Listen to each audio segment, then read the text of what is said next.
Hello there, my very good friends. On today's wrestling news, we've got news of two big injuries coming out of WrestleMania Backlash. Creative chaos at WrestleMania Backlash and Monday Night Raw. Got word of a new set design for Raw and SmackDown. And the real reason WWE split up Indus Sher. I'm Adam Wilborn. And I'm Andy Murray. And this is the news.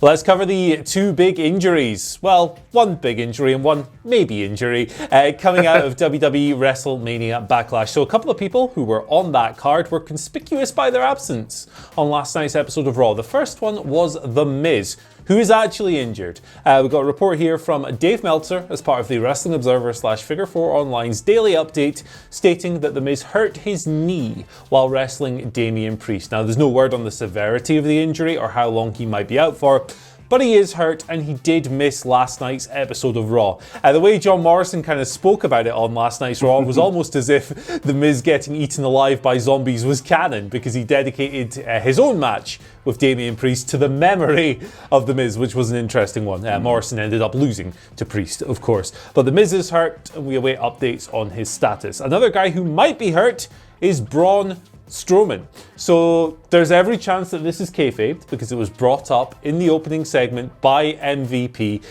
who claimed that Braun had hurt his ribs, he'd broken his ribs, in that all-action big lads bumping into each other match at WrestleMania Backlash, which was tremendous stuff. Also, kind of supporting this is that Braun wasn't on the show last night, and on top of this, he was clearly favouring his ribs at the end of the match. He was clutching them on the outside and stuff.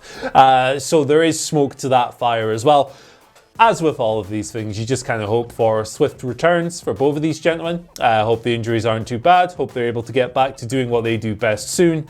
And Raw it's a tough show to fill, 3 hours sometimes. So any injury is bad news, because that's one less person you can use. So hope to see both of them again before too long.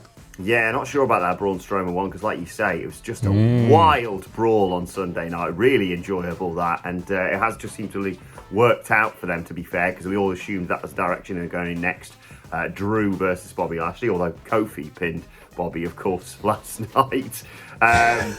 But yeah, whether it's due to the Claymore followed by the spear that Braun took, or something happened in the match, or like you say, it's just kayfabe, who knows. And The Miz, I genuinely thought you were going to say he's dead, because he got ate by zombies at the end of the match. Obviously, you wouldn't want to wish injuries on anyone, but to be fair, both of these guys, I have no desire to see them on Monday Night Raw in the immediate future. There's no pressing need for them to come back, apart from one would expect the split, the inevitable split that's on the way between The Miz and John Morrison.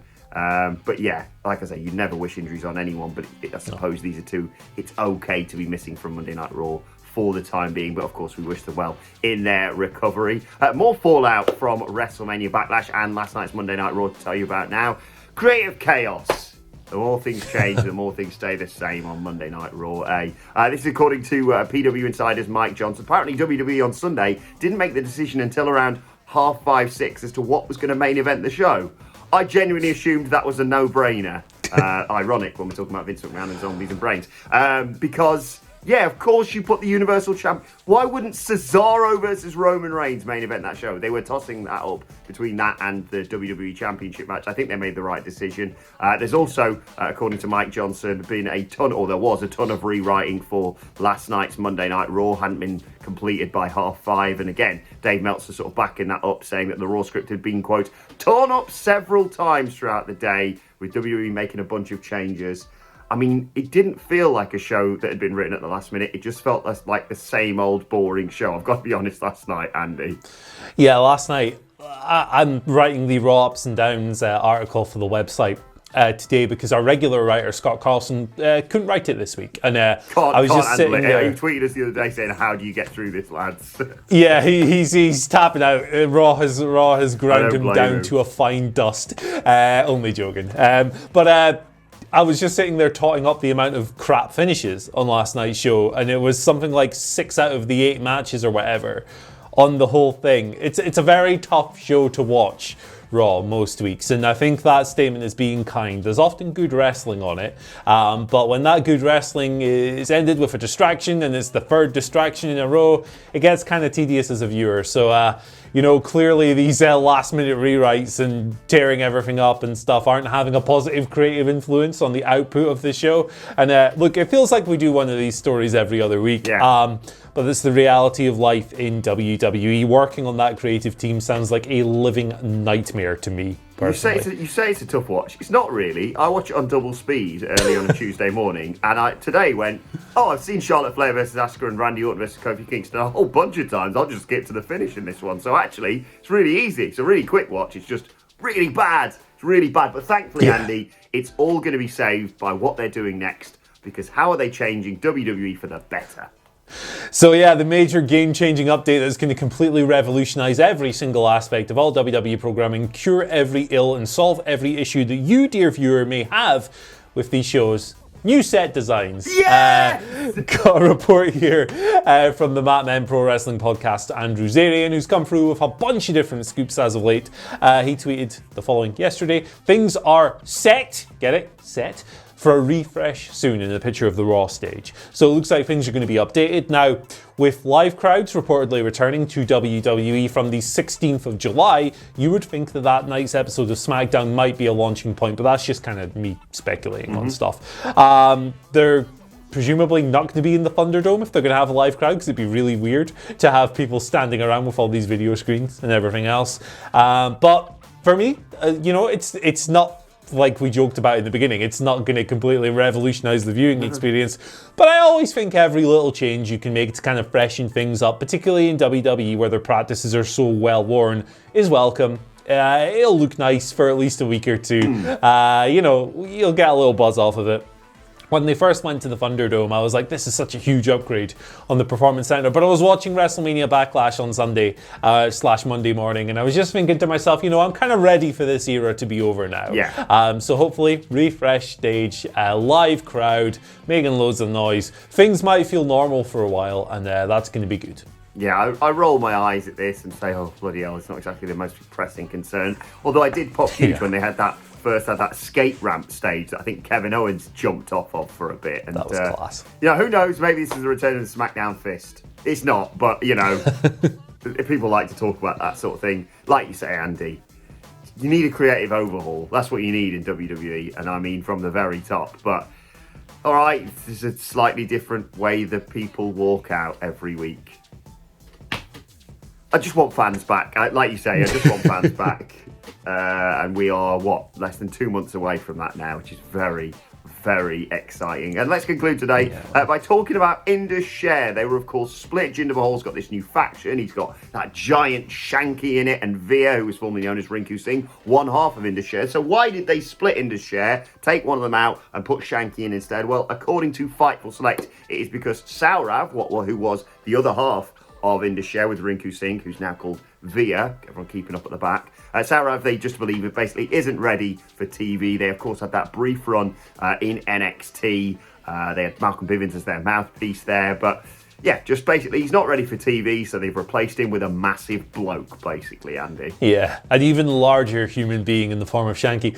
Interesting stance for WWE to take. So was he ready for TV a year ago when he was on NXT? It's weird. I know Raw has a bigger audience and everything else, but interesting that Jinder and his new mates weren't on Raw last night, isn't it? Like they made the big song and dance about the comeback, and yes, not everyone has to be on TV every single week, but when you make a return, you think they'd want to keep the momentum going a little bit. I thought the same about the Viking Raiders. Yeah. They were just there, weren't they? They were just lumberjacks. And I was like, oh yeah, they went on a tear when they first came back. I mean, on a tear. They beat Cedric Alexander and Shelton Benjamin in the same match for 3 weeks running. But yeah, it's not a well-booked company, guys. It's not a well-booked show at the end of the day, Raw. I should, retract that a little bit, because SmackDown is, for the most part, pretty good. But yeah, here we are. Maybe the Maharaja will be back next week. Who knows?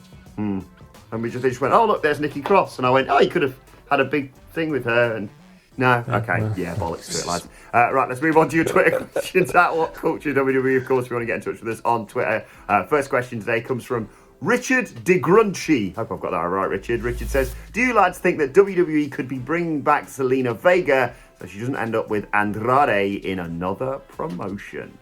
I don't necessarily think so. I don't think that either of those people's success is tethered to the other. Like, I think Andrade can go somewhere else and be a great success without Zelina Vega, and I think Zelina Vega can go anywhere and be very successful on her own as well, although they are obviously great together and complemented each other perfectly, and I was a big fan of that act personally as well. I wouldn't want to speculate on the reasons for bringing her back until more reports come out, but I suspect they've just kind of come to some kind of agreement with regards to the third-party rule more than anything else.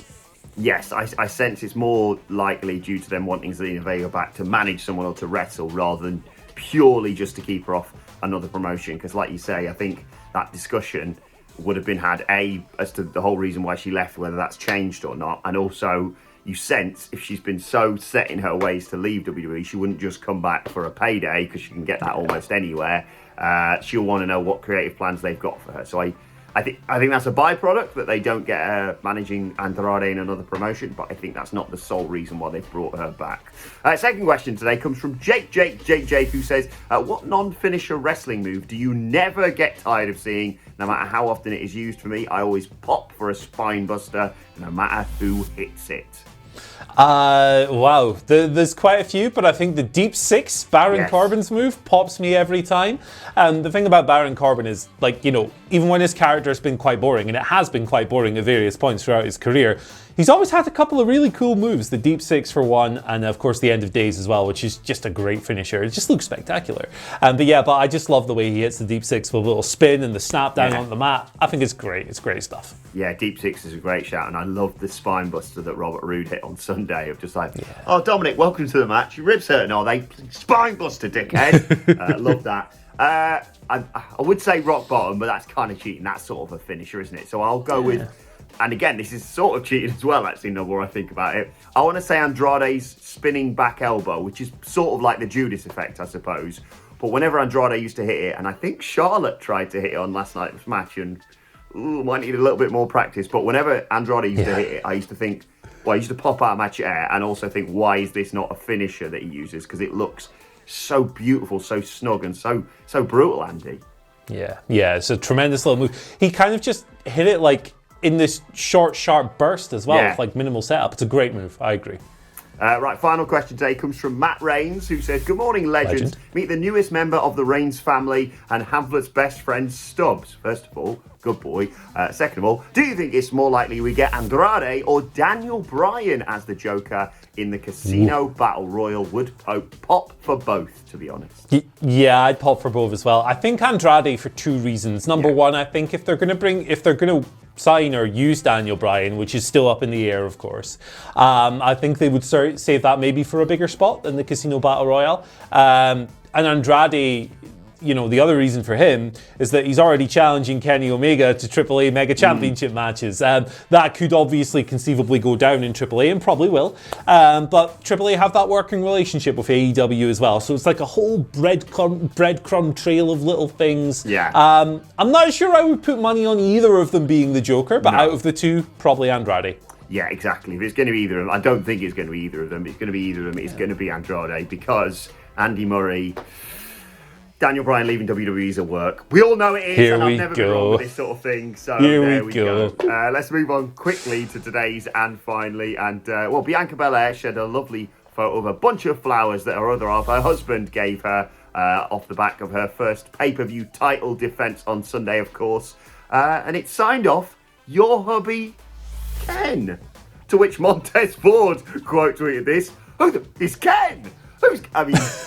It's Montez Ford's real name. Spoilers, everyone. But I still love the fact that he's just furious that some bloke, some Ken, has sent Bianca Belair a lovely bunch of flowers. Nice stuff, this, Andy.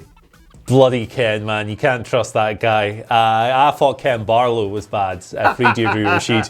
Love these two. I think both of them have all the upside in the world as well as pro wrestlers. So, How can you not like, either of these athletes, and especially them together? They both rule. Shout out to Bianca and Montez. Montez Ford, couple goals without question. Let us know your thoughts on that and all of today's news stories in the comment section below. Don't forget to like, share, and subscribe. And subscribe to What Culture Wrestling on either iTunes, Spotify, or wherever you get your podcast from for daily wrestling podcasts. Got the Raw review later on and the NXT preview to come, of course. You can also... follow us on Twitter and let us know your Twitter questions at WhatCultureWWE. Watch there. Follow Andy Murray at At Andy H. Murray, the H stands for Hank.